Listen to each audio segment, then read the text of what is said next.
Yes, y'all. In the place, y'all. Me and Tony, y'all. As we go, y'all. Yes, people. Listen, people. Back with another angry podcast today. The Angry Gooners Show with my guy. No other than the big man, Big T. Big T. Big TC in the building. Let me talk to the people, man. See ya, people. Brah, brah, brah. See ya, guys. Yeah, I'm here with my guy. I'm here with my guy. See ya, guys. Yeah, we all smiles. Yeah, but it's not because of Arsenal's transfer business that we're smiling.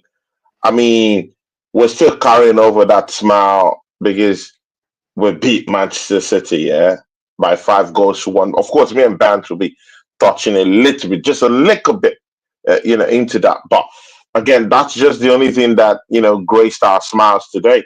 Apart from that, every other thing, yeah, on the net is pain, pain, and pain. I mean, yeah, see, yeah, I mean, I watched the transfer window show my brother did, yeah, and it is. I was just, I clearly extricated myself from that show, yeah, because bro, you need to see DWTT waiting for a signing. Oh my, oh, you need to see all these goonies, yeah, waiting for a signing. Oh my god, no. I'm deep in my mind. I knew it that these guys aren't gonna sign anyone. So I just extricated myself from the show because what is the need of doing all these, transfer shows and Arsenal is buying no one? I mean, we'll get into that later on, yeah. I mean, just look at Aston Villa. Look at how many business those guys have done, yeah. And plus, they still have the striker that was to come down to Arsenal. They still have him there for numbers. So now they have Asensio. Now they have the guy that was to come down to our football club, Ole Watkins. And now they have what else? There's one other guy Malin, they got. Rashford, Asensio. Rashford. See ya, guys. Sit back, buckle up, and just be with us on the journey. And of course, I could see someone in the charts, but I mean, this guy is a very great guy, man. I mean, I've done a show with him.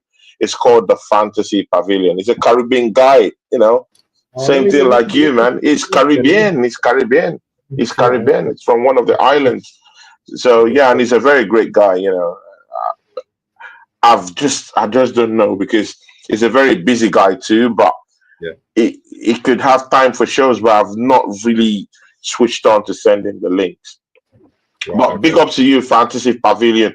One of these days, please let me know your availability. It would be nice. Even me, you, and Waffle TV can do a show. That's not a big problem. So big up to you. Those who are just coming, smash up the like button, and I've let subbed me to him. and Vance do a thing. I've subbed to him. Subbed. I've subbed.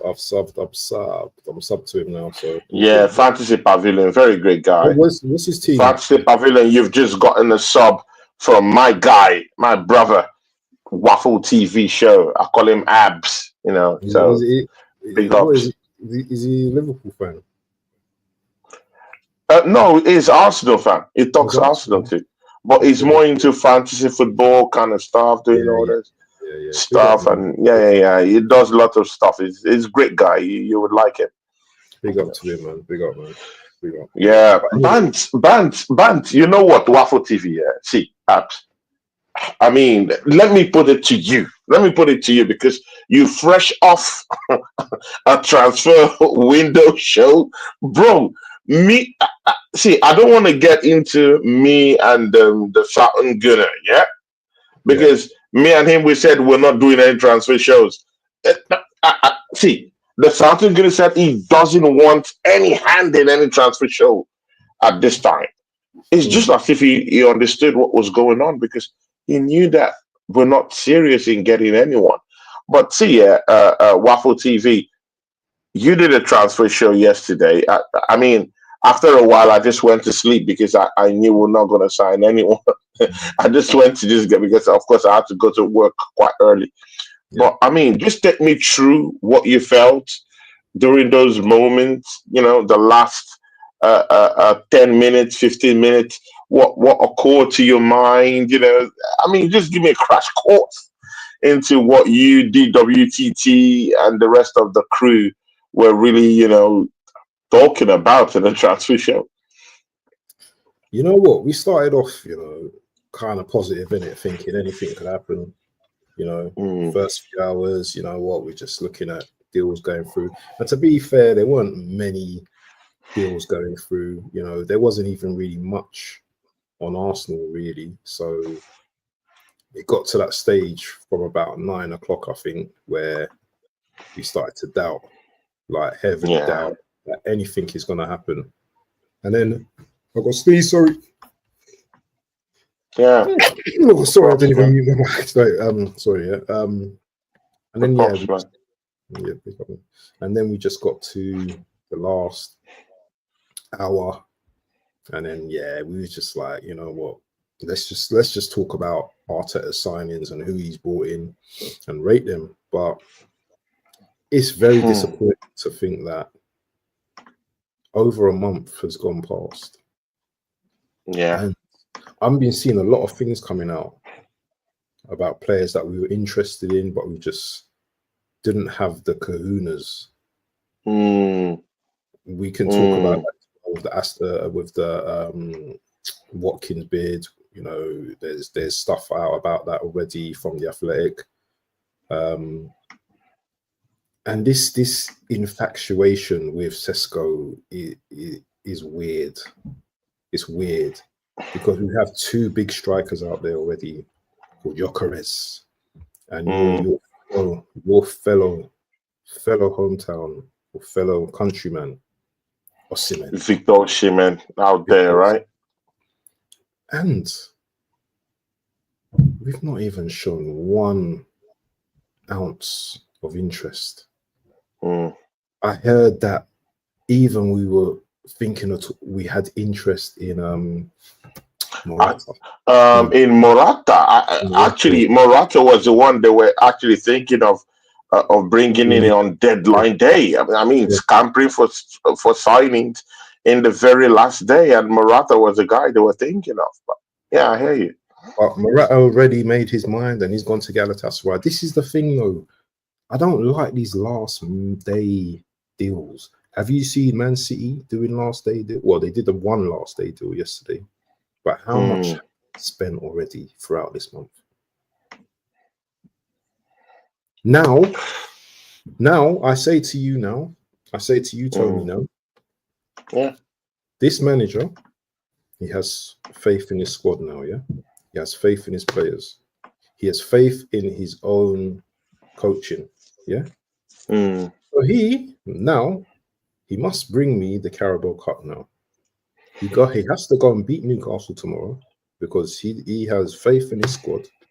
He has faith. He has the ability. He thinks his team have the ability because there was no one out there as good enough as the squad players or players that we have.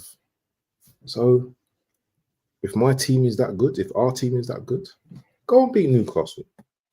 Go and get to the final and bring us a cup. But again, because I really want me and you to get deep down into the bottom of what really happened. There need to be an inquest. Yeah, there need to be. DWTT just came into the chat. DWTT. Yeah, I was just telling Abs about how you're waiting for signings. I mean, DWTT. Gilles, please put up Gilles down there, man. Put her up on the screen. Gilles, this is a real lady. Big up to you, Gilles. How are you doing, Gilles? I mean, I told you about a big pie in Manchester City. Yeah, that we're gonna beat them up. That win is dedicated to you, Gilles. Yeah, we smash them up, beat them up, cut them to pieces, and send them back through UPS fast track delivery back to Manchester City. Yeah, that's what we did. But see, Gilles, we have a bigger problem. Yeah, bigger, massive problem. Arsenal did not recruit anyone in the January transfer window.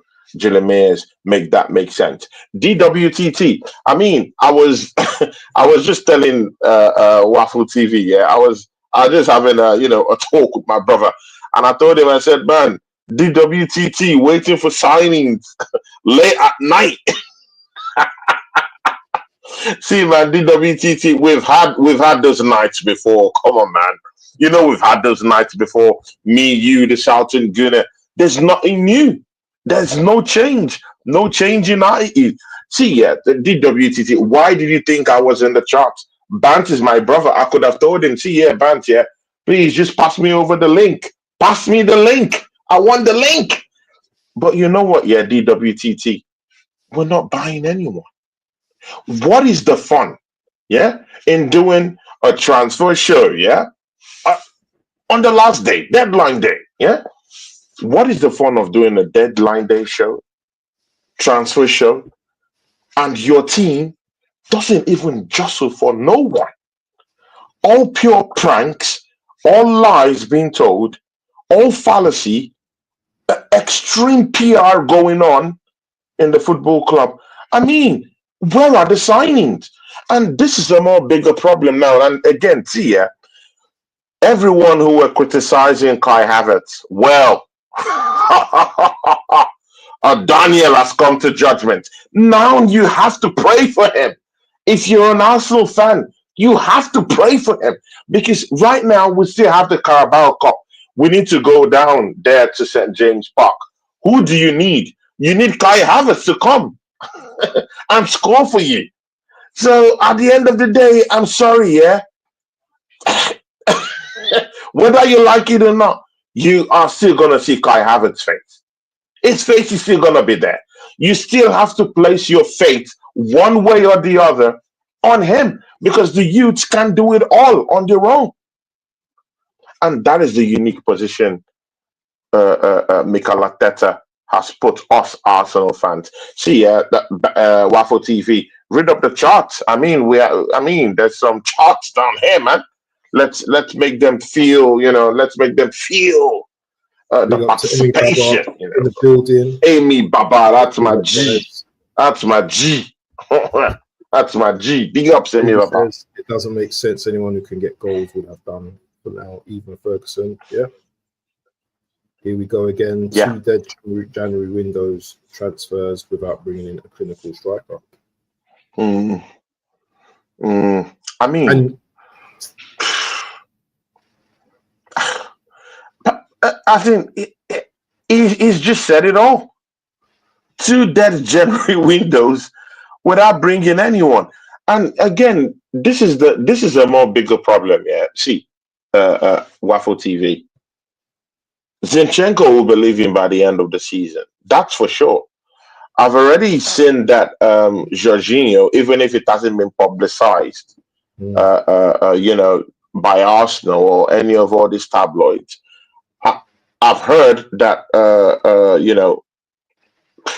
that Jorginho has signed a pre-contract with Regatas Flamengo. So he should be going to that club at the end of the season. Now that's 2 first-team players, yeah. Who else? Tenny is going off. Tenny has a pre-contract, signed, sealed, and delivered. Yeah, with Celtic. Yeah, with Celtic. How many players are those? Now that's 3 players. Wait, there's still more. Trossard hasn't signed a new deal. I don't think he's signing a new deal. I mean, he rejected the first one. He said he wants a more bigger, huge. I mean, he needs a huge contract. Bro, he hasn't signed that new contract. Definitely, if he drags his feet till the summer, he's going to leave the football club. Now, how many players are those? That's 4. There's still one more. What about Partey? Wait, Thomas Partey. It hasn't been handed a new deal yet. Your most informed midfielder. See here, people. See here, guys. Yeah. Did you guys see the way Thomas Partey handled that midfield? Did you guys see the way he coordinated that midfield? Did you guys see the way he dog walked Manchester City midfield on the day. On the day. Oh my days. But you know what? Yeah, we have a manager who actually puts our best midfielder and tucks him out there in right back position as a defender. That's the situation we have in this football club. Tell me how that is fair. How is that fair? And right now, that best midfielder we have right now doesn't have a contract. I mean, he has a contract technically, yeah. But I mean, after this year, he could leave. He could literally leave the football club. How many players are those now with Thomas Five. Partey? Five. Now that's 5 players. Good and okay. We still have one more player who might leave this team, and that's Kivio. Kivio isn't playing. The manager isn't even oiling the machine. At least sometimes. Pause, people. Pause. Sometimes you have to oil the machine, yeah, so that they don't get rusty, yeah. But this manager doesn't even really balance the thing up at times, yeah, because there should be a time. There should be times where you should be able to balance the whole team. Mm. Give some certain kind of fitness walk to some players in the team so that they don't become rusty. I'll give you a clear example. Neto, the goalkeeper. Did you see the stinker Neto dished out in the first 10 minutes in that game against He thought he FC was Girona? sleeping. He Did thought he you was see his sleeping. positioning? Man don't even know what to position himself in a competitive game. No, Waffle TV, wait. Guys in the chat, tell me if we're waffling out here, yeah? Let me know if you think me and Waffle TV are waffling out here. Neto This did boy. not know simple one, two, threes and ABCs of positioning in Spain. Why do you think so? Because Mikel Arteta hasn't spiced things up. He hasn't changed things up. He doesn't give fitness games to players who need fitness games. And that is why we are going to lose Kivio at the end of the season. I do hear you when you say maybe he's not a good enough player. I doubt it. I think he's a good player. I just think he's a little bit rusty, man. The guy is not playing. You're not giving him a chance, fair and square, to actually play enough games to keep him, to keep the fitness level bubbling and everything. Mm. The answer was no. That makes it the sixth player. He might leave the football club at the end of the season. And now, this is my whole point of giving you all that scenario. Yeah. Do you think Arsenal is going to replace 6 players in the summer? Hell no. Hell no. Now, you see the clear importance of the January transfer window. Maybe, just maybe, if they, expanded with some cash, brought in maybe like 2 players, 3 players. So therefore, it makes your summer spending some kind of like walk in the park. Yeah, it just makes your summer spending something that you could say, okay, 3 players, 150 million. You've gotten 3 players in the summer. Let's say let's spend maybe this 100 million in January transfer window. Let's get 2 players. So when these players are about leaving the football club, at least you have, at least you know that you've done half of the business in January. At least the 3 that will be leaving, you already have 3 brought in January transfer window, and that maybe when all of them, maybe the 6 players, when they leave at the end of the season, you just only maybe have to spend maybe 150, 170 million pounds, and then you bring in another 3. That makes it up for that 6. But hell no. Arsenal, we love to do things the hard way. Big up to Donna Cullen, who just passed by the channel. Big up to you. She says, Wagwan Julie Mayers. Yeah, Julie Mayers is in the charts. Big ups. Amy Baba is in the, it's in the block too. And of course, who else is in the charts? See someone else. Amy Baba is still down here. Big up to these people. So Banch, yeah. So I mean, what do you think about these things I've raised, man? 6 players clearly might leave the football club at the end of the season. I can't even think. My brain can't even think about that right now. Good. We're And talking right about now, I don't think we even have a potent left winger. Right now, we still need that replacement for Bukayo Saka in the right wing in a way, because I don't know what might become of Waneri. I mean, we've seen injuries to Bukayo Saka, right? So mm, I mean, we can't be so certain that Waneri won't be run to the ground run to before the the end of ground. the Yep, season. yep, yep. And you don't know the kind of Bukayo Saka you're getting back, right? He's coming back from a long-term injury. You can't vouch for any player coming back and say that, oh, he's gonna perform at an optimal level when he comes back from injury. You, We never know these things. So you, where is you, the backup replacement for him? you've just opened a can of worms, man. You've opened a big can of worms right now. How about the backup You for haven't. Martin Odegaard? I mean, it's not like he shows up to the party like he did at Manchester City. He doesn't do that every time, in every game. Mm. As far as I'm concerned, in the Newcastle game, he could just go back to his cave and just turn to other ghosts. It's possible. I mean, come on, man. I mean, let's don't take the piss. I mean, we've seen it lots of times. I mean, it's not like we're just waffling about it. I mean, it's happened. You're in trouble, my brother. We are Where in are the trouble. backups? Where are the bro? Have you thought of what would happen if Kai Havertz drops right now and injured? Drops. Gooners in the chat. Yeah. Think about it. I mean, yeah. I mean, all of us have been here. Yeah. We've abused. Cooper is in the house. Big up Put to up Cooper, Cooper. man. Put up Cooper. Cooper. Me and Cooper are part of the four gangs that are in that we do watch alongs on Josh True Gunners channel. You know, that's my new crew that I do watch alongs with right now. Of course, Waffle TV has something great going on his channel too in terms of watch alongs. But you know, I'm partnering with Cooper and Josh True Gunner too, and this is great guys. Amazing time with these people, and you know, it's just great to just do this watch alongs with these people. But back to the stuff, yeah. I mean, Waffle TV, talk to these people. What do you think about the little things I've raised? You know, I mean, Odegaard. We don't know about Bukayo Saka right now. We don't know the one we're getting when he comes back from injury. That left hand side, left hand wing is still. I mean, we still have to find out if we're to sell Gabriel Martinelli and bring in Nicole Williams into the fray in the summer. I mean, we're hearing about Zubimendi. I don't know. What do you think, man? Mostly with regards to this January transfer window.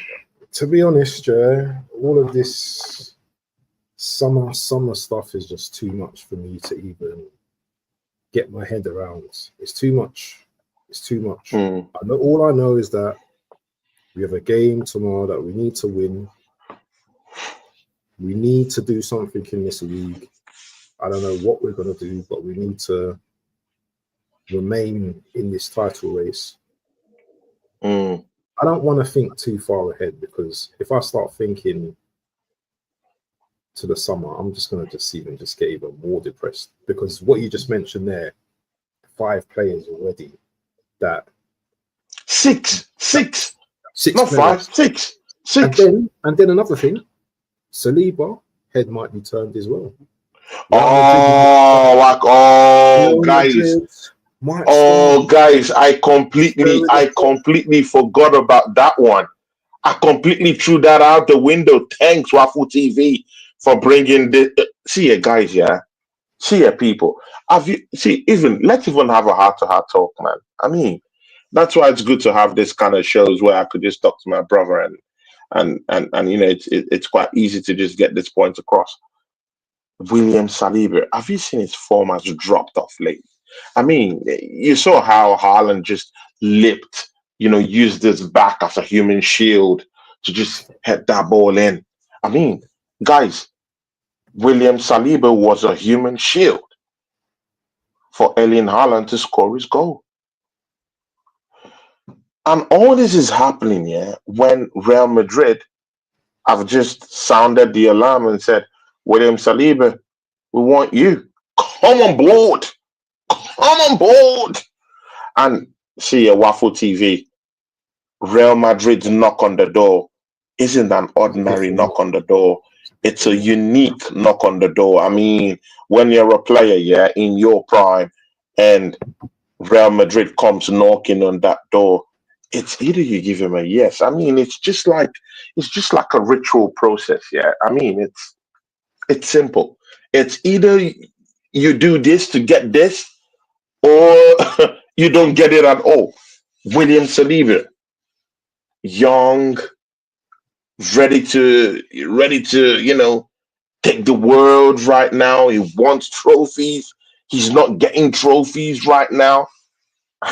And the boogeyman comes in and say, you know what? Yeah, no. See, man, why don't we make you a Galactico? Yeah? Why don't we give you the riches of the world where you would chill and relax? I mean, enough of the British women. I mean, we're And going to weather. give you Spanish women. I mean, just just to chill and rub your belly in Spain. See, it doesn't get, see you guys, yeah, it doesn't get better than this. It doesn't get better than this. And again, you get to chill and relax, yeah, and play football with Vinicius Jr., Camavinga, yeah, Mbappe. I mean, you get to play with the likes of, bro, see, yeah, William Saliba, his head ought to be turned. And for some reason, I do think that his performances has really dropped. Can you remember? Just turn back the hands of time, back 2 seasons, when every one of us were here saying that Gabriel Magalhaes should go. When we were saying that Gabriel Magalhaes has that bozo gene. I mean, you always said that, Waffle TV, about So Gabriel Magalhaes, because I learned that bozo thing, yeah, bozo genes from you. I learned it from you, and it was yeah, but Magalhaes that you used as that example. So just yeah, but he's imagine been excellent. He's when been excellent over the last 2 seasons, man. He's been excellent. He's been very good. Jezza just walked through the door. Please pull up Jezza's comment down there. You just walked Shout through the out door, man, to and Jazz, you man. you know Thank you know you, we Jazz, man. respect this man. Nice to see You you, know we man. respect this man. And Mm. I don't know about other people, but when people ask me about Jez, I always say this man gave me a chance on his channel when I was looking for that that big channel to really I mean, his channel is on the middle of the park, yeah. You know, Mm. always visited by Lee and other big guys too. But this guy, he likes smaller channels. He goes around, he watches smaller channels, and he helps us out. So that's my respect to him. And I told him, hey, Jezza, man, fix me up, and he brought me to his channel. So that's my likeness for this man. Big up to you, Jezza, Arsenal History and more. Guys, if you've not subscribed to that channel, go subscribe to that channel. Mostly if you want to understand about the history of Arsenal. And it says, afternoon, Tony and Abs. Big ups to you, Jezza. And Jezza, we didn't sign anyone. I know you would say in your mind, I told you so. I mean, Jez would just say, I told you so. Jez doesn't even have to do any, transfer show because he knows. He knows what will happen. No signings. Uh, but Waffle TV, talk to us, man, because I need to hear. I need to hear you. What do you need to hear? You're just gonna hear the same old thing for me. My point is very pertinent in Mm, terms of you haven't brought in anyone, so now I'm expecting you to go to Newcastle, get the victory, get us into the finals of the Carabao Cup, win the Carabao Cup, mm, have a very good campaign in the Premier League. If so, yeah. win the Premier League, but we know that's going to be a very difficult task. So I'll just about give you that. Get to the semi-finals of a Champions League, if we can, because you decided not to bring anyone in. So you've decided that your squad's good enough. You and the board have decided that the team is good enough.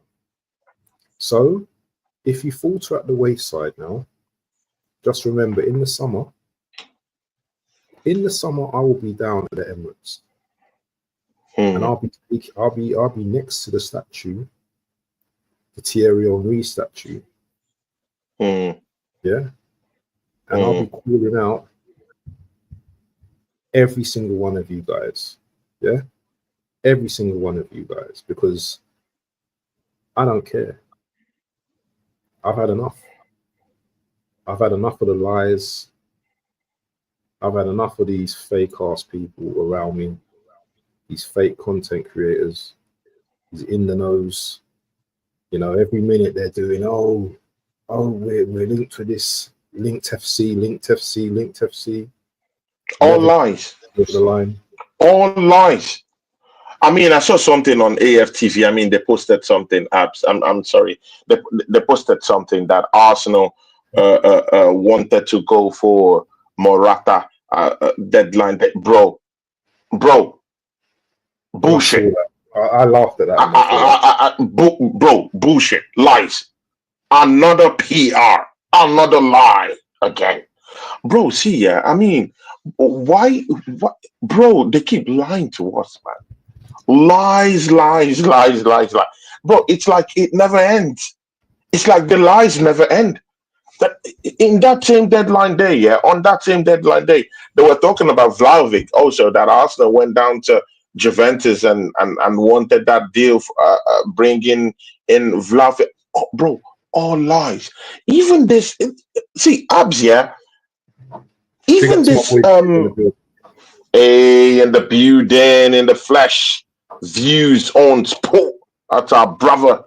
See ya, guys. Go to my show with views on sport and just see the kind of person he is, and you'll catch him down here on Waffle TV show. He does lots of shows with my guy, with my brother, Waffle TV. Sub to his channel, great guy. I mean, see ya, Abs.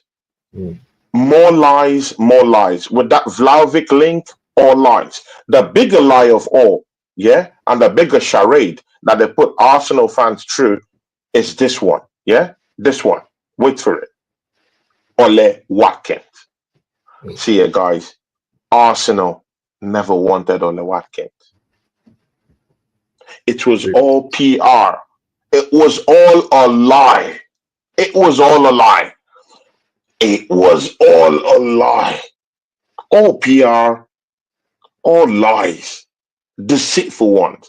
And you know what? That's the most dangerous kind of lie, because it nearly backfired. This is what happened. They knew, See, this confirms to me that this guy's never wanted anyone anyway. It was all lies. You remembered the evening when they calculatively went to bid for Ole Watkins. That same evening they had Champions League. That same evening, Al Nassr just confirmed that they've secured a deal for John Duran. And they knew it. Arsenal board knew it. They knew it that Aston Villa won't be stupid. Come on, man. Arsenal is the only football club that's stupid. They knew it that Aston Villa would never allow Ole Watkins go. Just after they've announced that John Duran was already on his way to Al Nassr, there is no way Aston Villa was going to let Ole Watkins go. But good and okay. Maybe, because Ole Watkins has been an Arsenal fan. Just maybe they wanted to play on Arsenal's psyche and everything like that. And they say, you know what, let's put them in a trap, Okay, good. You want to buy Ole Watkins? This is what we're going to do. Unai Emery made a few calls. They've signed Asensio. They've signed Malin, Rashford. Bro, many other players. I mean, up to 4 players, And then they now, on deadline day, the news coming from the Aston Villa camp is saying that they called Arsenal and said, Arsenal, come and take Ole Watkins. We have already signed replacement players for this guy. Over to you. And then, you know what, Arsenal started haggling over the price. Classic Arsenal. No, do you see the way? Do you see the way they knock our heads? No, while me, you, and every other Arsenal fan are out here talking about signings, wasting our time on YouTube, talking, hollering, talking about signings, while these guys are just there laughing at us. I mean, they look at us like playing things, like toys. No, sincerely, look into it and tell me we're not toys and we're not like utensils meant to be With shifted, horns, mate. meant to That's what be, we are. yeah, like pawns, being I mean, they'll just sit back in their chairs and watch the PRs being spun, as in just work its magic. Mm. Yeah, they'll be looking at us. YouTube is talking about incoming signings and our projections and being linked to Vlahovic and being linked to Ole Watkins. They see the news and they're laughing at us. They're laughing at us. And why they're doing this, yeah, they've already brought out new merch, yeah, the straight jackets and all those good stuff, yeah, in the merch shop. And people are going to buy. They're buying. Don't worry, the signings are coming. But bro, the merch sales is going on. Bro, come on, man. Can't you see that we're just pawns? They're just laughing at us. They're just having a hearty laugh, as in they're just feeding their ego. Do you still believe Mikel Arteta wanted someone? This Do you guy, believe? Oh my days! listen. You see this guy, yeah? This guy has got his 15 million to come top four every season, Mm, to please mm, his owners. There was something that he mentioned earlier on, and I don't know if you clocked onto it, but he mentioned something about Liverpool, how they keep winning. I can't remember what exactly he said, but he said, you know what, Liverpool just keep winning and there's nothing really we can do about it. That to me sounded like someone that wasn't really interested in competing. That sounded to me that someone's not really interested in competing. So this guy, he doesn't seem to believe that his team is good enough to win something. I think, in my opinion, we're always going to be, well, currently right now we are bridesmaids whether we like it or not. We were bridesmaids for the last 2 seasons to Man City. Now we're bridesmaids to Liverpool. Liverpool laugh at us now. Liverpool don't even mm. have to go into the transfer window. They didn't have to At all. in the At all. transfer window. Tony, listen to me for a moment. They Mm, didn't even, and we can talk about their owners being a joke and everything. FSG, we know that, but they didn't even panic. Slot's there, he's chilling because he knows this Arsenal team are not good enough to catch them. We're not going to catch them because they will drop points, but so will we because we yeah. don't have the mentality. Yeah. We don't have the mentality. So we might see Liverpool lose a game at the weekend or whenever it's Mm-hmm. played. But then we'll be like thinking of Man City behind us. So we're going and just mess up that game anyway. It's been like this throughout the whole season. You know, Yeah. Kai doesn't pick himself. I believe that, but he's also missed vital chances, which I can't blame him. I can't blame him. Mm, He scored 15 in all competitions, but in the league, Chris Woods has got 17 goals, and Kai Havertz has got 9 goals. But Kai Havertz is not a striker. He's not a natural striker. Make mm. that make sense to me in this day and Sense. age. Every team in the Premier League has a striker, a proper number 9, apart from Arsenal. Why is that, Tony? Please answer that question. See, man. You can't even answer But it. again, no. I want to go to. I want to go to that Liverpool stuff that you were talking No, no, about. no, no, no, no, no, no, no, no. We go to that in a minute. I want you to answer the question. Okay, Why? then put it straight. Put it straight, Why do Arsenal not have a proper number 9? And then we can talk bro, about the stuff. bro. That's Only because team in your the Premier League. manager. Only team That in the Premier League, by the way. that's because your manager No, no, used no, no. Don't call him £65 my million manager. pounds to buy Don't a call him. striker Don't call that him we your don't manager. want. Don't call me your manager. Don't ever call No, him. he's your manager. I He's not mean, my manager. he's your manager. No, It's no, just no. like you saying that you're an American and you and you don't accept Donald Listen, Trump to be your president. listen. I I'm a mean, contractor. it's your. Hold on, I hold on, hold mean, on, hold on. whether you voted for him or I'm not, he's your freelance. manager. Listen. I'm freelance. I'm free from You're these free. people. I'm a freelancer. So he's not my manager, bro. I support the club. I'm not Arteta FC. I'm not Arteta FC. I'm Arsenal He's FC. your manager.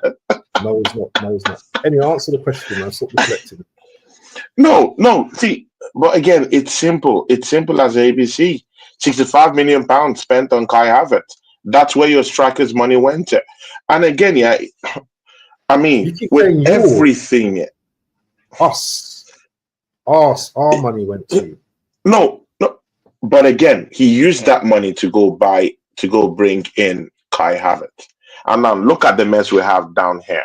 But now I'm still in that fix of because he was in press conferences acknowledging that we need a striker, acknowledging that we need someone brought in.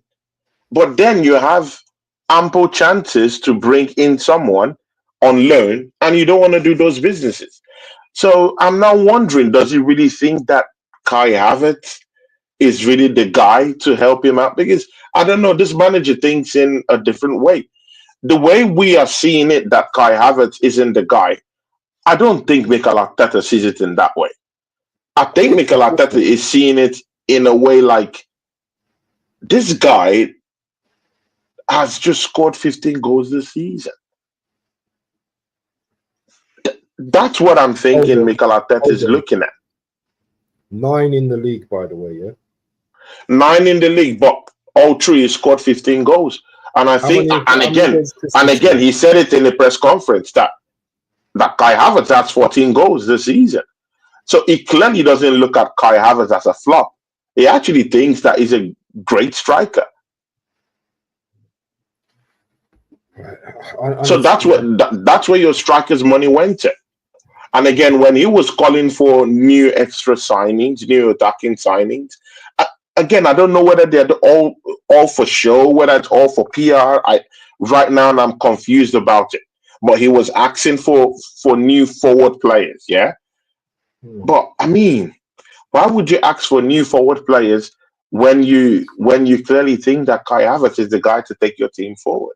I mean, he has been the one in press conferences saying that he loves his team. He loves this current team that he has. He loves the striker, So I mean, that's where your striker's money went to. It has backfired, but it didn't just backfire in the way that we Arsenal fans really wanted it to backfire, because we thought that Kai Havertz wouldn't even score up to 7 goals, but he scored more than, and that's just the only thing keeping Mikel Arteta, just keeping him, as in just giving him that lease of life in this striker battle, because he believes that Kai Havertz has scored 15 goals this season. It's nothing to me, to you, it's nothing, but to Mikel Arteta is thinking, hey, that's good. I don't even really like to make use of strikers in my system anyway. So okay, good answer. So let's forget about getting a striker in the summer then. The fact there is that I just really think that he thinks his system doesn't thrive on having a striker. And you can also see that when he clearly outplayed Manchester City.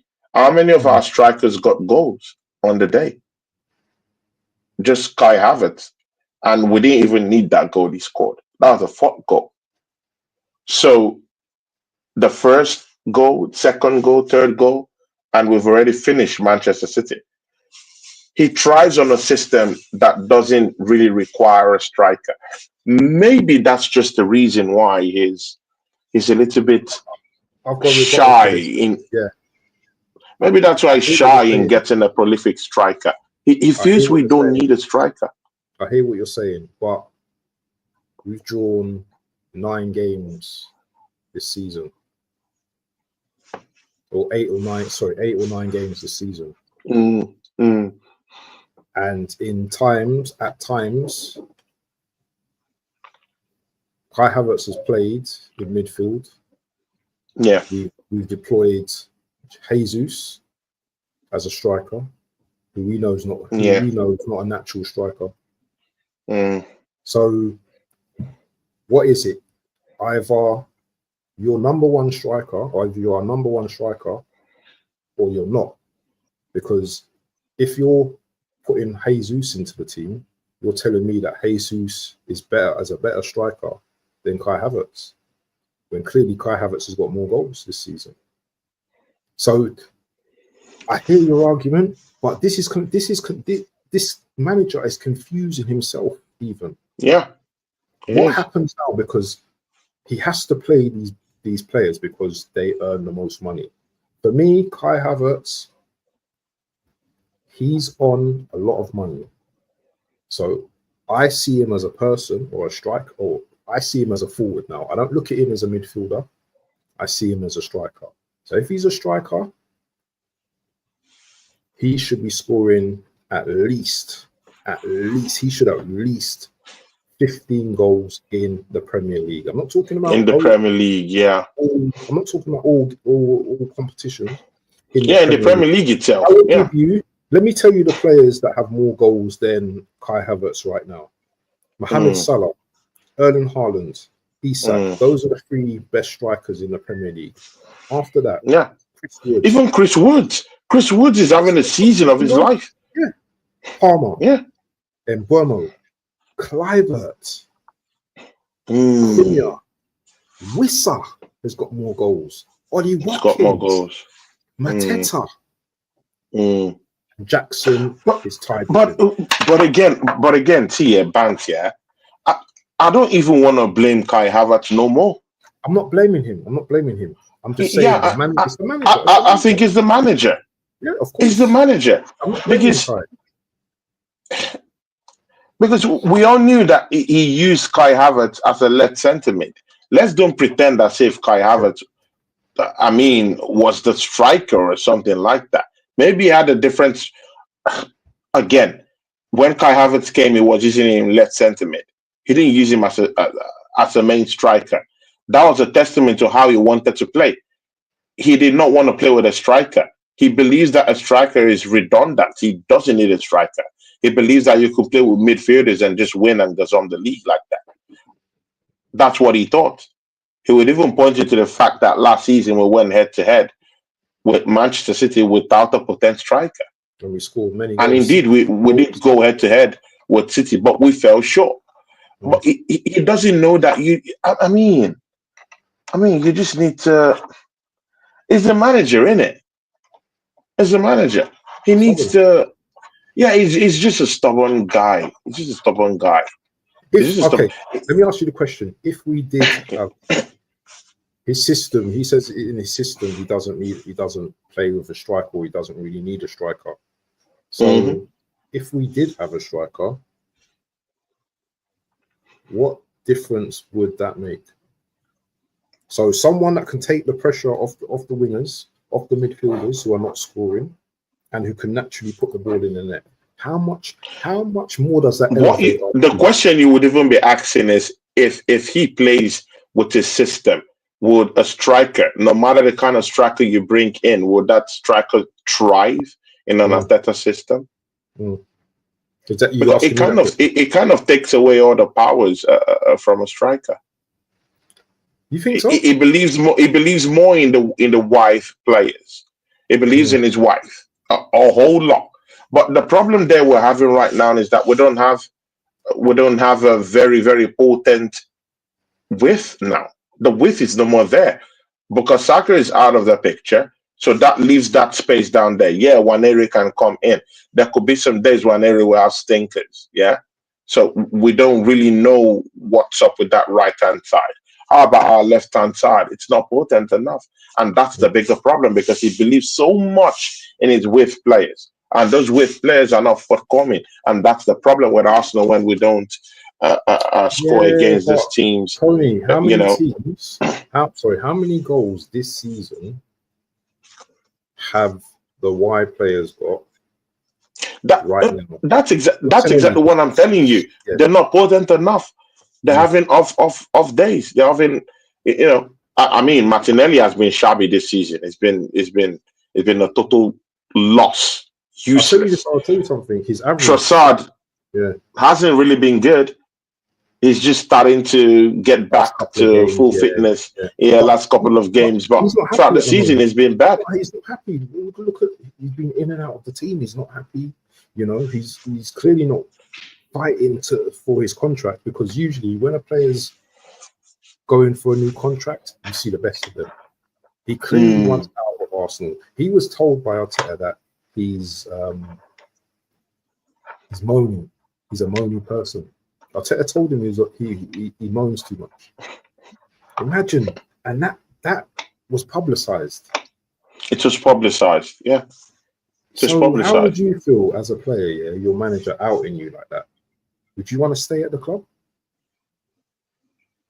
No, I mean, but his numbers have been really bad, man. I mean, They've been no matter how terrible. you wanna, no matter They've how been you wanna terrible. defend a player, man. Do you think he would have the same words for a player like Bukayo Saka? I don't think so. No, you wouldn't say that. I don't think so. You know, I just really think that if you're Yeah, really, but he's run Saka into the ground, and there's no debate about that either. there's no debate about that in it. But again, And if we're talking about the form of Trossard, it's been shitty this season, so you can afford to criticize him. You know, and this is the thing, Tony, as well, and this is where I have to make this point now. Where is the team building around our best player in Saka? Because if we had built around him, so you know this system that you just spoke about, this system can operate with a striker. Because Saka, as we know, can get assists. All he has to do, definitely. he will get double the assists. By the way, he will get double the amount of assists and double the amount of goals. Because now the defenders will be concentrating on the striker, allowing On the striker. our wingers to have space to run into and shoot and score goals. So this system does thrive with a striker. If you look at Man City, because all we want to do is kiss and look at Man City. Man City have the best striker in the world with Haaland.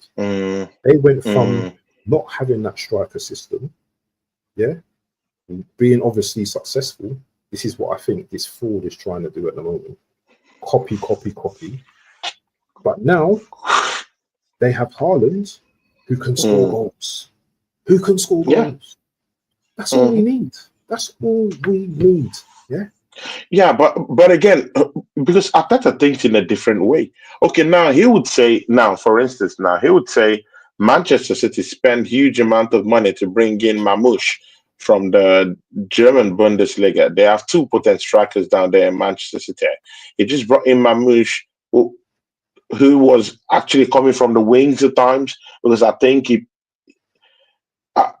is more potent from the wings with the way he could be able to be inserted in that Manchester City team. It's usually a guy that is a standalone striker in Germany where he was playing before. But coming into this Man City team, he has to come from the wings in it, because you have your number one guy there who is Haaland.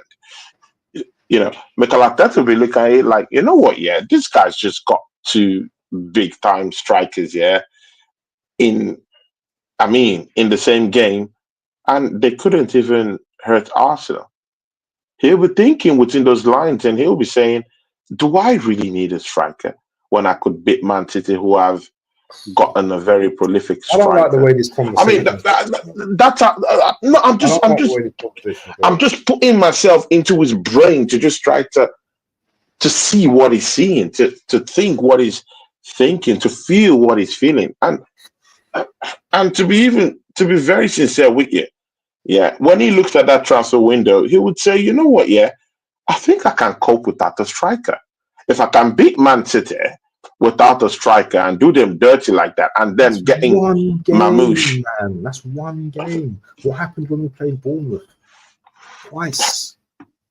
What happened Bro, when we I'm just played putting myself Brighton? in his shoes Twice. to think out loud what he's thinking. You know, that's what will be in his head. If I can beat Man City and do them dirty like this without the striker, why the hell do I need to get a We striker? I we can do would it we all would alone we, and wait till the summer we would be top to of the get the league. kind of striker I want. We would be. How about this? We would be top of the league right now if we had a potent striker. How about that? I totally believe that. How I about totally believe that. I totally how believe about that. But again, we shouldn't extricate the fact that referees have also been horrible oh, towards the season, man. I mean, oh come at on. least I can count up to 3 games to which referees have also sucked the life out of the Arsenal Football Club post. I mean, it has been real bad and shitty with referees this season, man. With us, It's our like that goal that every was it's like hacked that off every against season. Liverpool. Can you remember our goal that was hacked off against Liverpool? The one that Kai Havertz scored, he leaped up, Oh yeah, got yeah, the yeah, yeah, ball, yeah, went to score the goal, and then they hacked it off yeah, as a foul. I couldn't yeah, believe my eyes. You know, I mean, Taylor giving us a red card or something like that in that game against. There was a game we played against Brighton. Yeah, we drew that game penalty, against Brighton. There penalty, was penalty. some. The header. Yeah, there was some penalty. I mean, there was, bro. We've dropped points in like about 4 games directly through referee decision. So I Yeah. mean, we can look at the striker thing. Yeah, yeah, I get that. But again, refereeing decisions have been handed so tough to Arsenal this season. It's been horrible. Even last season's uh, refereeing gaff was even a little bit okay. This season, it's even more pronounced and more horrible. You know, I'm not saying that's the main reason why we're in this position. No, it's Mikel Arteta and his, and his tinkering, with the team. And he doesn't know how to coach. That's the main thing. But again, you have to still factor in all these other little niggly issues that has also blighted I Arsenal want. this season. I You don't can't want. extricate the fact that referees have been horrible this season. As in, they've been horrible. They've, they've been shitty this season. Look at Judy. Well, look at what Judy says here. Exactly, 100%. They will drop points, but so will we. Definitely. Kai Havertz is not a striker. Mm, He's not an actual finisher. So no blame on the man. Just like when he makes Partey play right back. exactly. Exactly. Oh, Oregon Gooner, thanks, man. Oregon Gooner just gave The me, building, yeah. it just gives in the building. It just gifted my channel We five, got Paul. 5 memberships. Big ups to Yeah. Oregon Gooner. Oh, what a Pooh, top pooh, guy. pooh. Oregon Gooner. Pooh, pooh, pooh. Pooh, pooh, pooh. See, my guy Oregon Gooner, I hope you're ready to come down here on Thursday. See, I hopefully we will be having a victory lap over Newcastle. You know what? Yeah, let's stop with all this depressive stuff. Yeah, No, because hold on, see, hold on. One comment. There's one comment here. There's one comment here. okay, yeah, Seriously. There's Emmy Baba here. So the thing that you talked about systems and all that kind of stuff, I have to mm, debunk that now because look, Emmy Baba says Arteta was gaslighting us in the whole January window, stating in a press conference that we are short up front. true. He was saying that. Oh, true. But again, I think I still think it was part of a bigger PR PR stunt from Mikel stunt. Arteta. It was pretending. This man was pretending all true. He was pretending all true, making Arsenal fans knock their heads with each other, thinking that we're gonna bring in someone. The whole Ole Watkins thing was a lie. It's been proven by Aston Villa already that that was a PR stunt. Cool. It was all a lie. He was deceiving us all true while in those press conferences. I mean, that's for sure. There's no lies there. That's for sure. Because when Aston Villa went down to bring in Asensio and brought in Rashford, they believed that, you know what, yeah, if Arsenal want Ole Watkins, well, no problem. They can come take it. And then Arsenal disappeared. We totally disappeared. We totally disappeared from everything Ole Watkins on deadline day. We didn't even go back. Aston Villa said that Arsenal didn't even place a callback. There was no callback, Lights bro. went out at the And the Emirates, man. manager was talking. The manager all through January was saying that, oh, we need to, bro. There was even one he said we need to identify, bro, man. People, quickly, Tony. You Oh, have to Julie make Mayers sure. has just given me £2. Please, Big could up, you man. put I'm gonna this go to that. out I'm gonna there? go to that in a Oh, second. Julie Mayers. Quickly. Big up to you, Julie We Mayers. need I you really guys to, appreciate this. I'm Thank gonna you. get down. I'm gonna Thank get you. down there to very quickly. Into the Mm. box. You need to talk to Into the Box and do a stream with this guy. Yeah. Big My ups guy, into yeah? the box. Reach out to me, man, on everyone, Instagram. make sure you go and sub to Into the Box. Yeah, we're going to be doing some big stuff in the next few weeks. Let me just go through these comments quickly. Firefighters get less. Havertz got 9 Premier League goals. Where's that comment from? Oh, here it is. This super chat. Oregon, thank you for gifting. Oregon Gooner, big up to you, man. Oregon. Big up to you. I've got a super chat here from Julie Mears. She says, big up Tony, let's try and enjoy the 5-1. Big ups, Julie. Big up Julie Mears. Real one out there. Big ups to Julie Mears. So yeah, what was she talking about, Tony? What was the last thing you was talking about? No, she's talking about the 5-1. I mean, when we beat up Manchester City. Yeah, City. How am I going to forget that? Yeah, when we beat up City. That was a big win. That was a big win. And to be very sincere, yeah, we need to forget that win. We need to get. Yeah. Of course, we need to forget that win. But again, Bantia, just like what you said, because I've seen what you said in a couple of streams, yeah, that Arsenal need to use this momentum and move on onto that Newcastle matchup and get the win. If we can be able to smash Manchester City 5-1, how about going to St. James Park and causing a scare? Yeah, because Bournemouth have gone to St. James Park and beating these guys 4-1. The home record in the last 4 games hasn't really been something to to around in any way. I mean, they lost 1 game to another team, to Fulham in the last game against Fulham, and that was in St. James Park. So it's no longer the fortress right now. I mean, at the start of the season, it was so difficult to go down there and get any points in St. James Park from Newcastle. But in couple of games I've seen now, bro, St. James Park has been leaky. And if there's any time to go down to St. James Park, this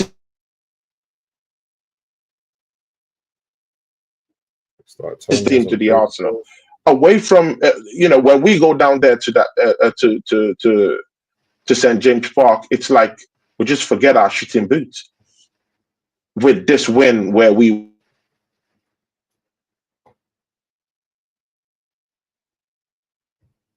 won board to just get down there to St. James Park and say, what? Yeah, let's play soccer. How about that? Let's play soccer. Let's play football. Let's actually play to win. I really think Arsenal is going to score more goals. But where my bigger problem is that I just don't think we'll do with a clean sheet. So it depends. For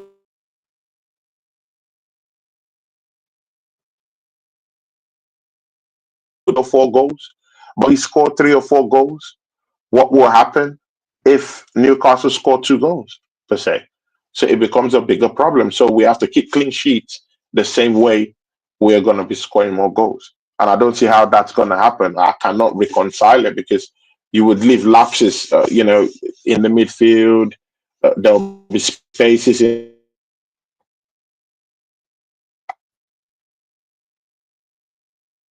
droves, also that they might want to make use of our set piece more. Mind you, in all the 5 goals we scored against Manchester City, none of them was true set pieces. We do know that Newcastle have problems with set pieces. They can't.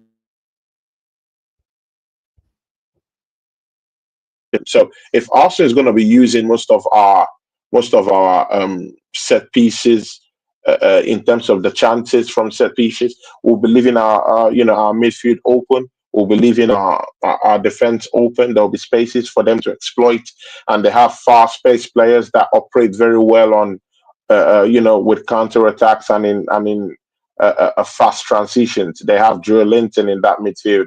They have Gordon who can actually outrun your defense during a counter attack. They do have Bruno Guimaraes who could create chances. I mean, you can look at him like a defensive midfielder. You can look at him like a normal, typical midfielder. He could even play your number 10. He could do everything for you in the middle of the park. So we just have to make sure that we cage him. He doesn't run around like a mad dog, ready to cave, one or two passes into Arsenal's defense. And we also need to be careful about Tonali. He's a strong man that they have down there in the middle of the park. We need to make sure he's not making those interceptions. We need to make sure he's not anywhere around the game. We just have to put pressure, on their defenders. Yeah, Burns. We have to put pressure on these guys. Yeah, pressure them. And also, we need Saliba to be on guard for Isaac. I mean, he's looking for that summer move to Arsenal, innit? So we just have to make sure that he's being caged. I mean, lots of things to be scared about in that Newcastle game. But I mean, when you're just coming out from a 5-1 win over the champions of England, I mean, that confidence should be there. That zeal, that push, that confidence that comes with beating the current champions 5-1 should easily creep into this game going forward. And again, the EFL Cup remains that chance for Arsenal to be sure of a competition, to be sure of silverware this season. So why not break the boundaries and just go and smash up Newcastle 4-1 and get into the semi-finals of the Carabao Cup? For me, and I'm going to break it down much more quicker than you've broken it down. Just take your chances, innit? I don't care about the City game. That's gone now. Yeah, we can go into this game with confidence, but if you're not putting your chances away, like that Havertz chance that he had, then don't expect to win games, and don't expect to go to a final, against whoever it is, Spurs or Liverpool. If you don't take chances, you don't win games, And we're going to St. James Park, obviously under the lights. It's not going to be an easy game. For me, this season, in the latter stages of the season, I know Newcastle have messed up a couple of games recently, but their midfield for me is still more dynamic than City's midfield. They've got legs in their midfield. Joe Linton, Tonali, who's the other guy they got in there? Gooners as well. They've got bully boys. Those guys will bully you as well. They will kick you as well. So they're very tenacious and very physical in that midfield. And all it takes is to give Odegaard a little kick, and he go hiding. These guys up north, they're not jokes. They're not jokes. They're not soft guys. And you know what? What's his name? What's the manager's name again? Eddie Howe. Yeah, Eddie Howe. He'll have his boys up for this game tomorrow. Don't. Julie Mayers, big up to you. Thank you so much. And hopefully I catch you soon tomorrow with Josh. I'll be in that watch along with Josh tomorrow. So catch you, Julie. She's going. So big up to you, Julie, and thanks for today. Big ups. Big up to Julie, man. Have a safe and pleasant afternoon, wherever you are. So I just think tomorrow's matchup I think that's just very difficult to predict. We can go into that game confident, everyone playing well, but all it takes is one mistake, and we concede, and then it just gets harder and harder. I spoke to Views about this game the other day, and earlier, and it's a difficult game for us. It's the position we put ourselves in. It just makes it more difficult, And Newcastle can do the 4-5-1 and defend. Do you know what I'm saying? And just frustrate us and just hit us on the counter attack. They got Gordon, they've got Murphy on the other side, and they have a world-class striker called. I can't hear you. What's his name? What's his name? Alexander Isak. A match winner in Isak, that can send his team to the final tomorrow. And that is the difference between a team that are serious and a team that are not serious. True. Do you get that, Tony? No, I mean, I get you, bro. I get all this explanation, but again, I don't still think that. See, even if Arsenal doesn't even have a potent striker, I still do think we can go down there and get something done. Well, we will see tomorrow, isn't it? We will see tomorrow. Yeah. I still think we can get there and get something done, because the most important thing is just to make sure you score in the first 20 minutes. If you score a goal in the first 20 minutes, we're going to make it hell for them. We're going to make it hell for them, and we could literally put them under pressure. Let me ask you something. The last two games we played against Newcastle, we've not scored against them. The last 2 seasons, we've gone to Newcastle, St. James's Park, and we've not put the ball in the net. Eddie Howe has got our number. He's got our number. And again, he's very physical when he plays with Arsenal. He's very physical, and they have lots of theatrics and lots of what do they call these things? The dark arts. Yeah, I mean, he's perfected the art of the dark arts also too. He understands the dark arts. He knows how to push the buttons of Martin Odegaard and some other Arsenal players. He gets them angry, riles them up. Simple, just a simple push from Joe Linton, or a simple nudge from Tonali. I mean, or a simple, a simple header with a headlock or something like that from Bruno Guimaraes. He knows how to, provoke Arsenal players. He wants them to get physical because he knows he has more physical, able players down there with him that can be able to stifle Arsenal's midfield. So that's why I'm saying that it's better thank God we have this guy in midfield now. That's the change that you're not acknowledging here, is Thomas Partey in midfield. Right now, that Jurriën Timber will be playing where he's playing, good and okay. We just have to make sure that Thomas Partey is in that midfield. And right now, you can now see Declan Rice in left centre mid. And, bro, 2 assists in the last matchup. Left centre mid for Rice. See, the bigger problem has been in this team, also one of the bigger problems, isn't even really only the striking situation. It's also where we have situated £105 million signing, which is Declan Rice. Such a big, huge signing. And we're not certain where to play him. We don't know whether we should play him in the number 8. We don't know whether we should give him that number 6 position or play him in a double pivot. We don't just know where to employ him. But maybe right now we're beginning to see the best place to actually get something effective, use him more efficiently. And maybe it might just be in left centre mid, the way he played in that Manchester City game. Orchestrated. And mind you, to some people, he won the man of the match gong. To some people. Personally, I'll give it to Thomas Partey. But some people actually give it to him. They thought he coordinated lots of killer passes and foresight in that game. It's finding his rhythm again. It's finding his rhythm. But the most important thing is to know where the rhythm is, to know where his vibe really comes to play.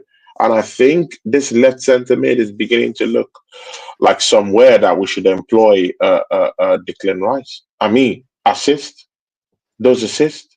Oh no. If we find a suitable place to play him, it might just be what Arsenal needs to just free up Martin Odegaard, free up Thomas Partey to just be himself in the middle of that, in the middle of that pitch, and just get things across. And you can see there's no clash between him and Thomas Partey.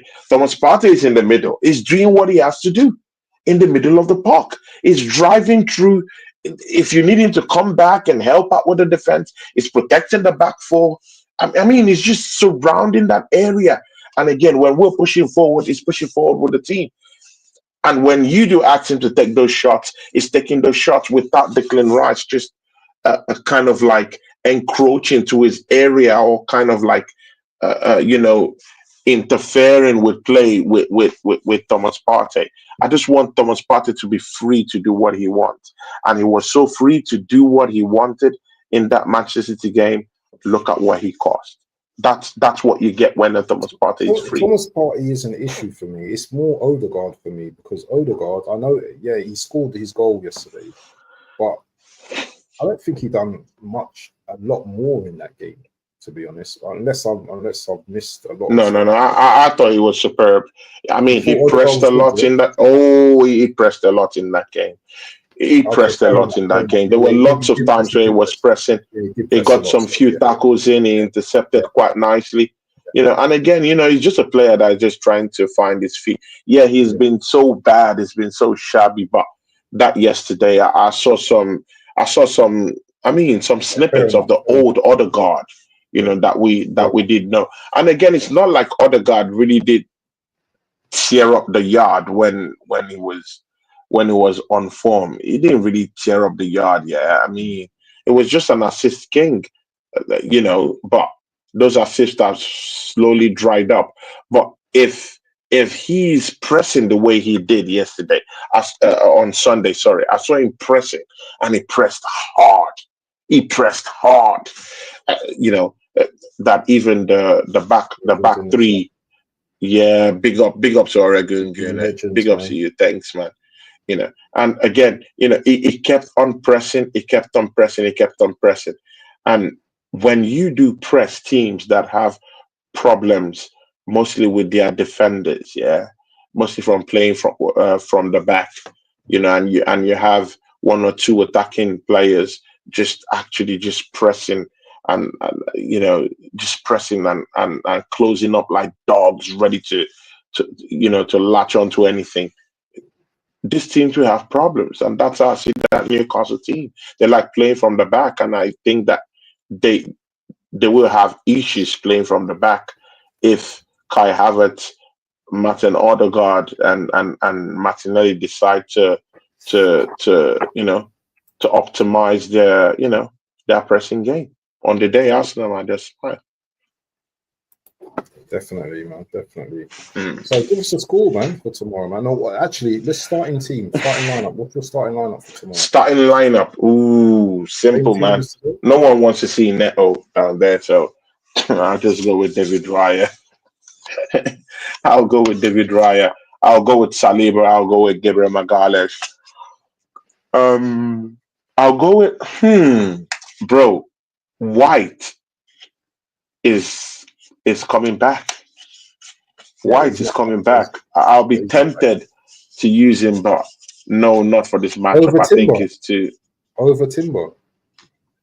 No, but White is also a good player. I think he helps us out.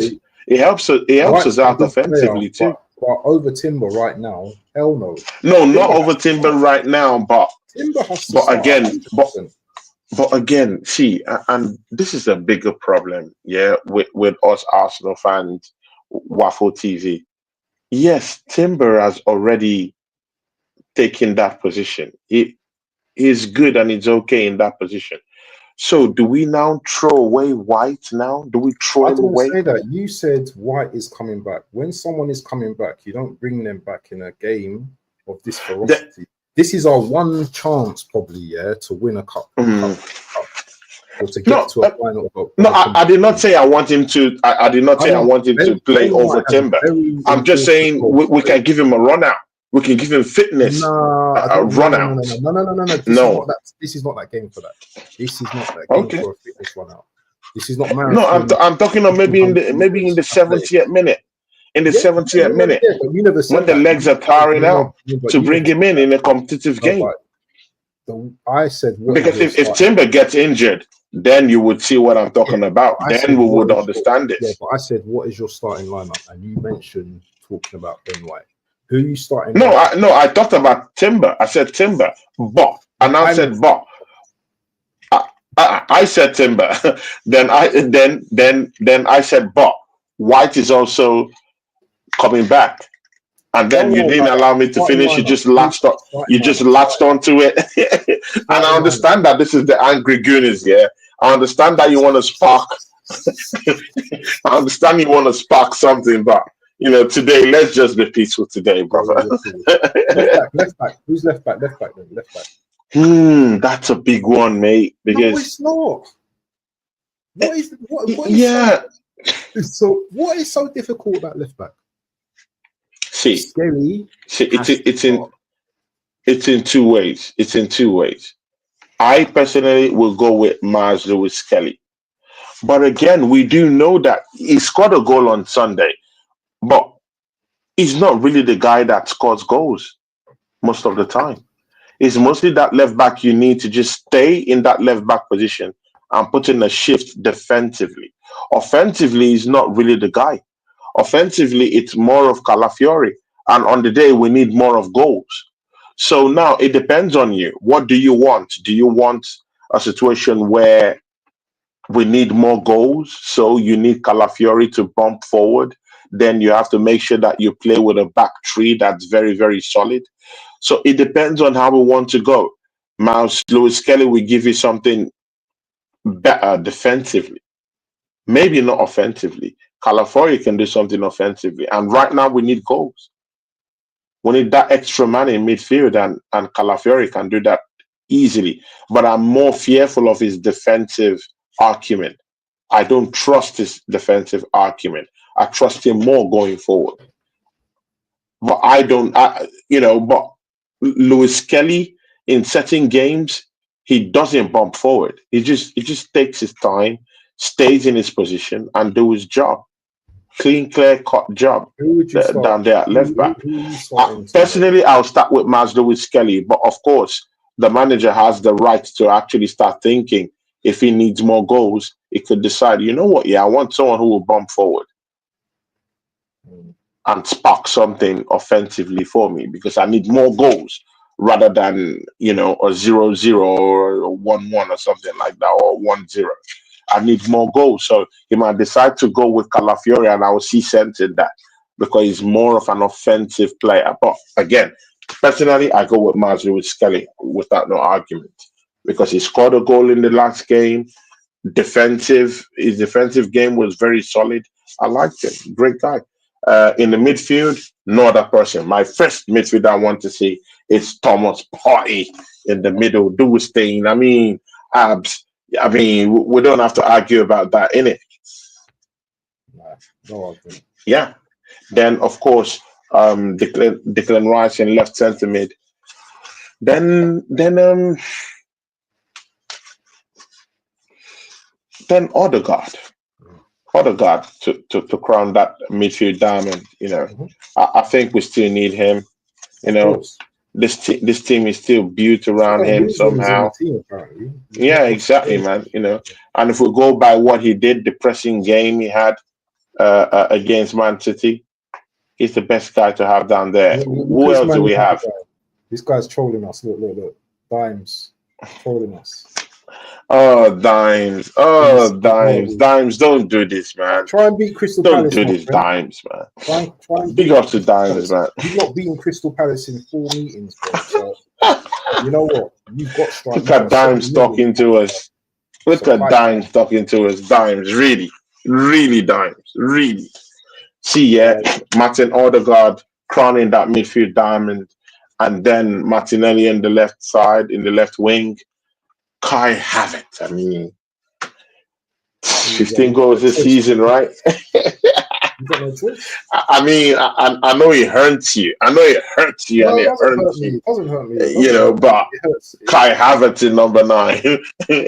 Dan, if you have a better proposition, give it to us right now. If you have a better proposition in number 9, give it to us right now. That's what I thought. Silence in the room. I probably wouldn't take Hoyland or Xerxes over 29. No, I wouldn't. I'm not saying something. I wouldn't actually. Bro, I'm asking you who's to start in the number 9 slot, and you're giving me the story.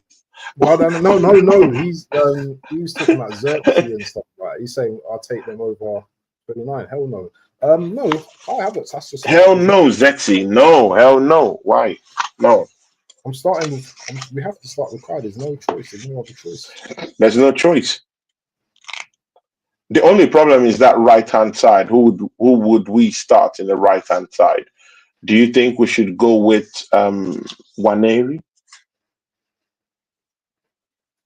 Well, you can. Or do you think we should start with Trossard on the left hand side, then Martinelli will go down to the right hand side? So which one? Same argument. You can use the same argument you use with Calafiori. You know. Because we know that Ranieri's got that cut-in goal now, yeah? I haven't seen Martin score no goals like that. That's a signature. That's a signature goal. Exactly. But the only thing for me is the physicality. Maybe Ranieri's not going to be ready for that type of game. I don't know. He's going to be up against Dan. Is he up against Dan Burns? Or who's he up against? It should be. It should be Dan Burns or probably Livramento. Either Dan Burns or Livramento. Maybe it's Livramento. Play him, start him. I would start him. Big up to Hendon Goon in the building. He says, big up to Hendon Goon in the charts. Big up to you, man. Big up to you. I see you yawning, brother. Give us a prediction for the bro, man. For the result. I'm thinking that game will end 3-1, and then we'll go to penalty. Yeah, 3-1. Because I don't see Arsenal keeping a clean sheet in St. James Park. You think so? Yeah. So we might win that game 3-1, but we will have to go through the penalties. And then gonna say it's 1-1. Really, Hendon 1-1 after beating Man City like that. Come on, man, Hendon. Come on, man. That's our only chance of silverware. So if we can put that much effort in beating Man City for a title we can't get, why can't we put that much pressure in beating Newcastle for a title? Puts us in a situation where we could actually win a title this season. Again, I don't know. I just think Arsenal will fight it through. I think we'll win the match. I think we'll score more goals. But my problem is the goals we let in. That's the issue, because definitely Newcastle is going to score against us. Well, they've got the striker to do the business, isn't it? Yeah, yeah, exactly. They have the striker to exploit those open spaces too. So, yeah, Hendon gonna say something. He says, "Come on, Tony Kloss. When the pressure is on that Arsenal can't perform." I mean, he's in line, man. He's in line, bro. The Hendon Gunner, man. Thanks for that reality check. You're not lying, man. That's true. Just when you need Arsenal to just step it up a notch and just create something, that's when they let you down. Let me ask you a question. That's when they let you down. And I know you're tired and we're going to go soon, yeah? Yeah, sure. This victory over Man City, if we don't go into this game with that same energy, what does that tell you about Arsenal as a whole? If we can't go into this game with the confidence we had against City, do we just raise ourselves in big games and that's it? It just shows that we're a flip-flop team. It just shows we're a flip-flop team. And again, to be very sincere with you, that's what we've been throughout the season, man. We've been flip-flops this season. That's because the fabric, the foundation of the team hasn't really been set on stone. That's the fact. And we've not done business in the January transfer window. We've not strengthened. So now we're playing from being passive rather than being active. We weren't proactive in the transfer window, so we can expect we should just be expecting flip-flopping this, throughout the remainder of the games this season.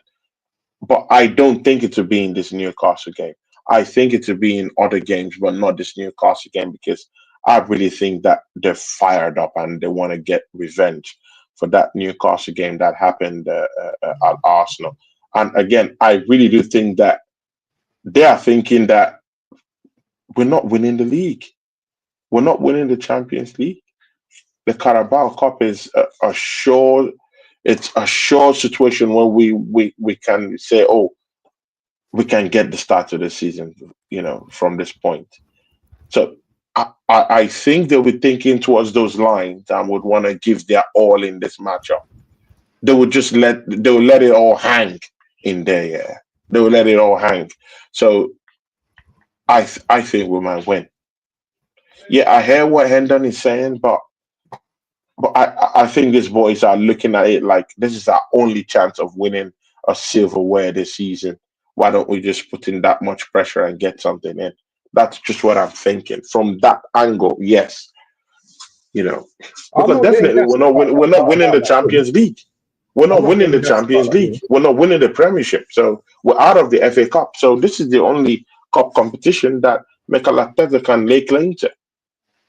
We won that game, and the next day I was like, "Where's my signing?" That's how I was. I was Exactly. Where's my signing? But we don't have no I had to signing. pay. I wound up a few City fans, and that was it. I'm not still in cloud cuckoo land thinking about that victory. I'm thinking about tomorrow's game, winning, getting to a final, and winning a competition. That's all on my head now because I'm sick of this team going season upon season upon season. Yeah, just challenges and not winning it. I'm just sick of it. And you know what? Even our rivals are sick of it. Our rivals are sick of winding us up now. Yeah, and again, Hendon says something very important. Could you go to the second to the last comment from Hendon? The one good thing. That's a very, very important That's a comment. very Very, very important comment. Thank you, Hendon Guinea, for putting us in the game. He says the one good thing is that Arsenal do have a full strength defense. They did not have that in the first leg. We just need to be clinical with our chances. Of course, I've said that earlier on the show. I mean, that sums it up, yeah? Keep it compact at the back. But again, they're going full strength to make sure they score more goals. They're the ones that ought to come out. Newcastle could just sit in deep and defend. They don't need to come out. Abs, do you understand that? They don't need to come out. So, that changes the whole equation, innit? Because they don't need to come out. They don't need to come out and play. They need to just sit in deep and just defend your post. Put up men there, to man up the whole post like human shields and make sure that Arsenal don't see any passage. Do you know why? Do you know this comment here? Yeah, this comment makes me laugh. And the reason why this comment makes me laugh actually doesn't even wind me up because just as much as you say Arsenal the most delusional fans in the league, you will probably watch AFTV probably more than us because we don't watch like that. We don't watch rubbish like that. So you're actually Dimes. Dimes. Why don't you go worry about Crystal Palace and let me finish. Europa You're League. actually contributing to them, yeah, being more successful with watching them and giving them views and stuff. So we may call us Arsenal and the most delusional fans in the league, but you're the most successful club in England, and you're in 13th or wherever you are. So 13th, bro. Wherever you are, so just concentrate on your team. You're in an Arsenal. They're 12 points in relegation battle. 12 points. And trust me, Everton will soon get out of there. Wolves will soon get out of there. Manchester United, the way they've fallen in the next 4 games, they would be literally in a relegation battle in the next 4 games. Manager as well, yeah. That I don't hear no one talking about the manager. No one's talking about exactly. This isn't a stream to go into all of that. But big up to yourself, Dives. Thank you for contributing, and make sure you. Thanks, Dives. But yeah, we're gonna end it now, yeah, Tone. Yeah, definitely, man. Definitely, hey, bro. Where can we reach you? Because I heard you're the TikTok guy these days, man. We need to do something on TikTok. See your people, man. Me and Abs, Waffle TV. We've been doing 1 or 2 stuff there on TikTok. please, guys, yeah, go support me on TikTok. Go support the band Waffle TV too on TikTok. He's also on TikTok as Waffle TV.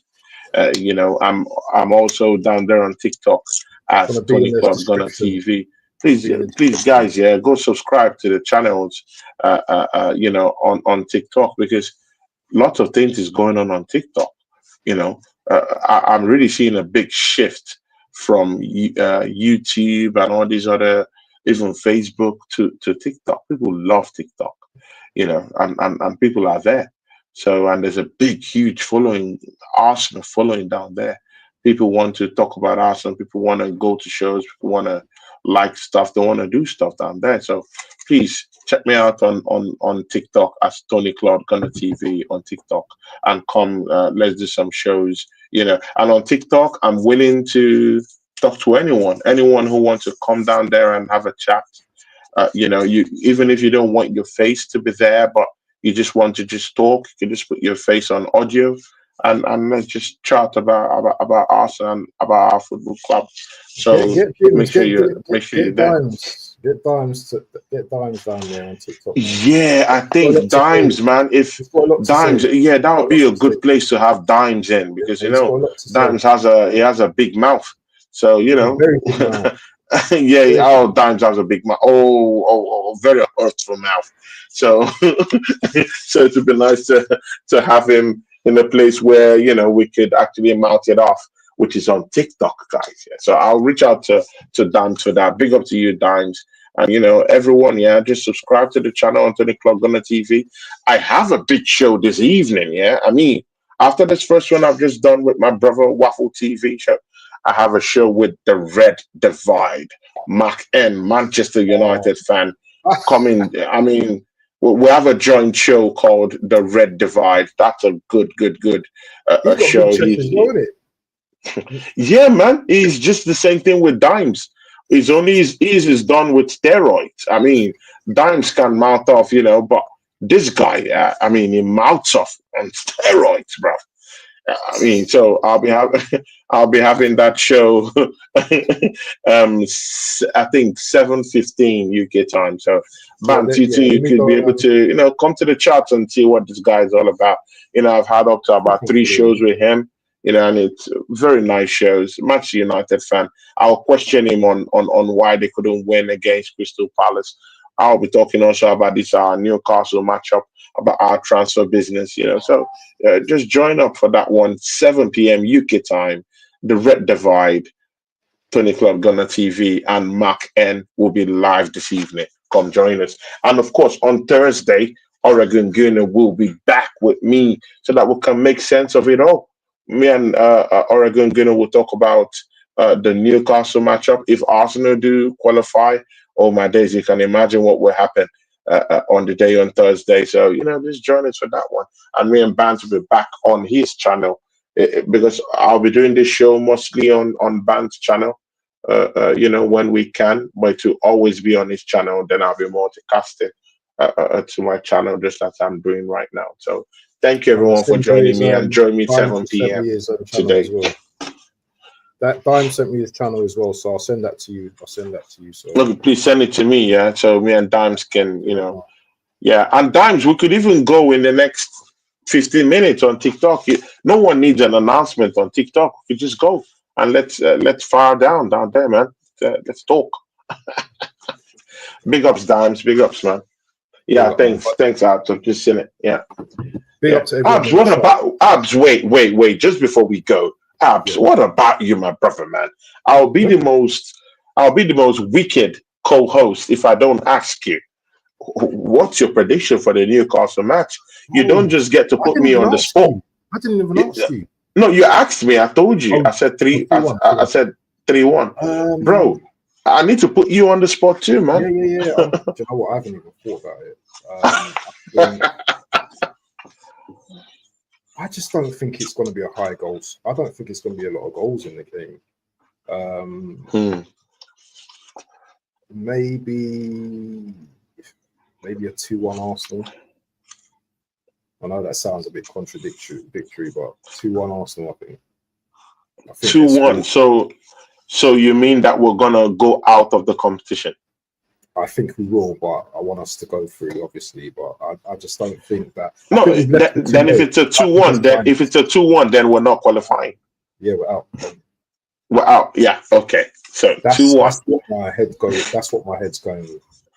But my heart, 3-1 is the same as you. Okay, but do you think the boys, because Hendon has just talked about the boys flying to Dubai after that matchup, do you think we really need that Dubai setup right now? Or do you think it's just over? Is it just over, bro? It doesn't matter. Is it over, bro? Of course it doesn't matter, right? It doesn't matter. I mean, we have the Champions League, yeah. Do you think we can get that Dubai stuff done quickly? And then, we could go to the Champions League and smoke it up to the finals. No, because we don't have a striker. I mean, that's what this whole conversation has been about. Yeah, you need a striker in the Champions League. That's you need a striker, right? Definitely. But listen, I feel you, brother. I feel you, man. I feel you, man. Yeah. People, big ups to you guys. Yeah, thanks for joining us today. And Abs, thanks for making this possible, because I had to give you a call and say, Abs, my brother, let's have a show today, man. Let's talk, because of course, you guys know that Abd is one of my favorite persons to have shows with. So, when I missed him for a couple of well, not everyone. No, not everyone I've said it to. Not everyone I've said it to. I say to you, I say to Josh, I say to Oregon Gooner. I have so many other people I work with also. So if you're among the three, then that's good. But I say it with Josh, I say it with you, and I say it with Oregon Gooner, because truthfully, you guys are cool people to really work with on a very good day. I don't say that to everyone. I mean, me and Craig will do shows, but I've never said that to Craig. Maybe one day I'll say that to him. Craig get upset by that, man. Craig get upset by that. Nah, he's not gonna get Craig, my guy. But no, because you said I said it to everyone, but I've not said it to Craig. I'm joking with you.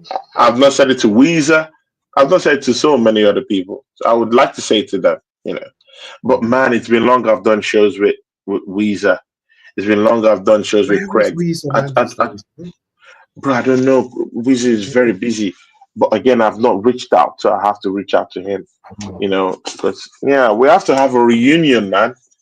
What's it with Craig, bro? I've invited Craig many times, but it's either he's in a shift. He's a chef. Yeah, he's in a shift in the evening, so it's very difficult. Because in the evening is when I do most of my shows. Only at times when I like doing afternoon shows, when I come back from work quite early. Like today, I came back from work quite early today. And mind you, we have a 2-hour difference with the UK. So when I'm finishing work, you guys are still at work. Yeah. Not right now. I'm already, right now, yeah. Like exactly me, why me? I finished work like a couple of hours ago. So we're 2 hours ahead of you guys, Yeah. So that's just it. But anyway, I told you, Tony, reach out to Into the Box, man. He's a very good content creator, man. He just started. I will check him out. I'll check him out. Really good, man. Yeah. Does he have his own channel? Yes, he's got his own channel. I'm sure. Okay, please just send it to me, man. Shoot it to me, man, so that and I'll check him out. And he's in our group chat too, right? Yeah. That's what we do here. We don't, like, this person belongs to this person. Nah. Waffle TV, you know me, man. You know me. You know how we roll. We're not into all this discriminatory, exactly. bad man thing. We don't do that, man. We don't do that down here. Yeah. Yes, so, shout out to everyone who came today. Yeah, big up to everyone. And of course, Hendon say something. Whereabouts in Finland are you? Is it Helsinki? Yes, I'm in Helsinki. Hendon Gunnar, I'm in Helsinki. Hendon, do you want to fly down to Helsinki to come and play with the snow down there? Or do you want to come see Santa Claus? Big up to you, Hendon Gunnar, and thanks. Hendon, make sure you are in that show in the evening, 7:15 p.m. today. To be nice to have, my generals around in the charts. Your TikTok. It's 7:15. No, not TikTok. It's Oh, on YouTube here. The Red Divide with the okay. mouthy Mark N. You know, he doesn't see anything Oh, good in the Arsenal. He hates Arsenal. He doesn't like Arsenal. United hate us, you know. They hate They us. hate us. They've Look won at more Dimes trophies just than us. hating in the They've chat. won more trophies Look than at us in Dimes recent years. hating in the chat. Man United, they don't like us. I mean, even Man United fans, I've seen some, yeah. They even want Liverpool to win the title. Like that's the biggest rivals.